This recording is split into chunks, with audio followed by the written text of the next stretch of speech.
Welcome, you are listening Radio Central News. I'm Chandni and now news in detail. In a veiled message to China amid the border standoff, President Ramnath Kovind on Friday asserted that while India believes in peace, it is also capable of giving a befitting response to any attempt of aggression. As he said, some in our neighborhood try to carry out misadventure of expansion.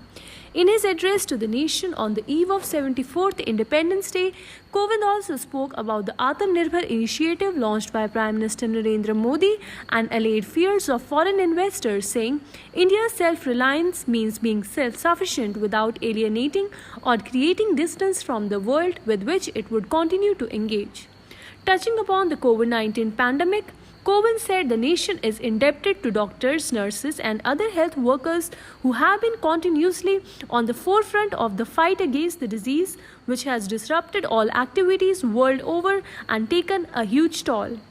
He also complimented the Modi government, noting it is very reassuring to note that the centre, while anticipating the tremendous challenge, responded effectively and well in time. For our country so vast and diverse with high population density, meeting this challenge requires superhuman efforts.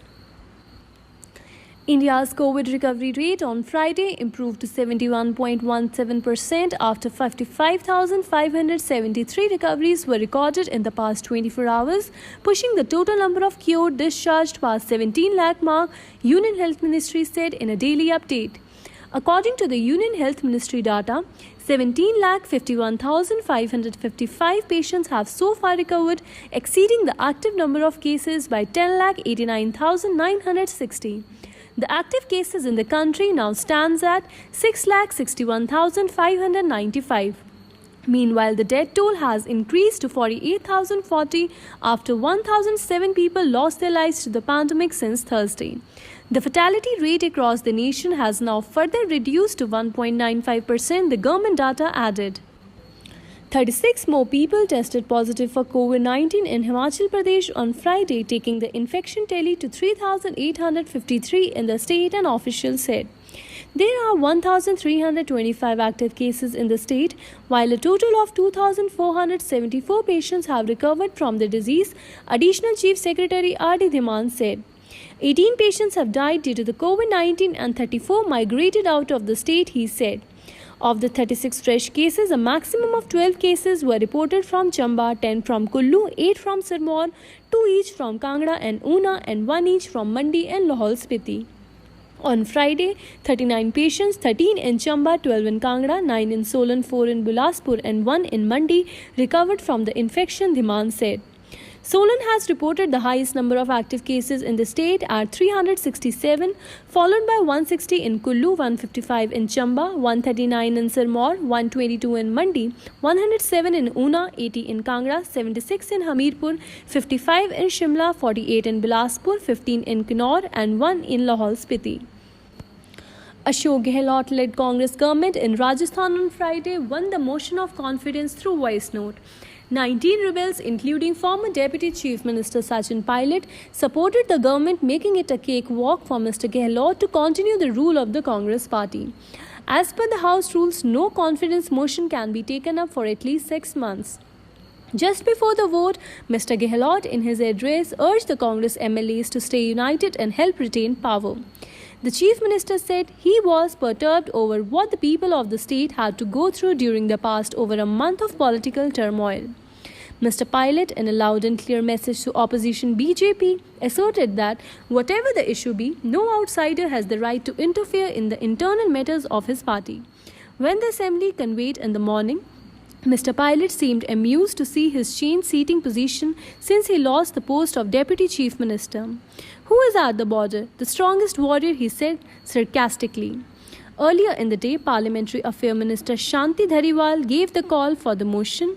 Initiating the debate, Mr. Dhariwal alleged that opposition Bharatiya Janata Party had made a failed attempt to topple the Gehlot-led Congress government through horse trading.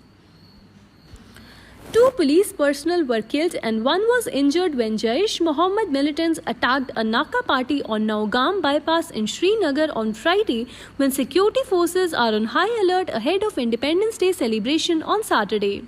Inspector General of Police Kashmir Range Vijay Kumar said that JEM carried out the attack on security forces. The JEM militants responsible for the attack have been identified and will be neutralized soon, Mr. Kumar told reporters at the site of the attack. Official sources told that the 2 militants suddenly appeared from a narrow by lane at Gulshan Nagar Naugam bypass at 0945 hours and resorted the indiscriminate firing towards a joint Naga party of police and Central Parliamentary Forces. They said 3 police personnel were injured in the attack. The policemen were rushed to a local hospital where 2 of them succumbed, they said, adding the deceased have been identified as Ashfaq Ayub and Fayaz Ahmed. The health condition of the injured Jawan, identified as Muhammad Ashraf, is stated to be critical, they added. They said traffic on the highway has been suspended and all roads to main Naugam, Gulshan Nagar, Ahmednagar and Chonapura were closed. Security forces have sealed about 2-kilometer area and launched a massive hunt to trace the attackers. The Supreme Court on Friday held activist lawyer Prashant Bhushan guilty of contempt for his tweets against Chief Justice of India and the judiciary. We hold the contemptor guilty for his tweets, a bench headed by Justice Arun Mishra said in its judgment.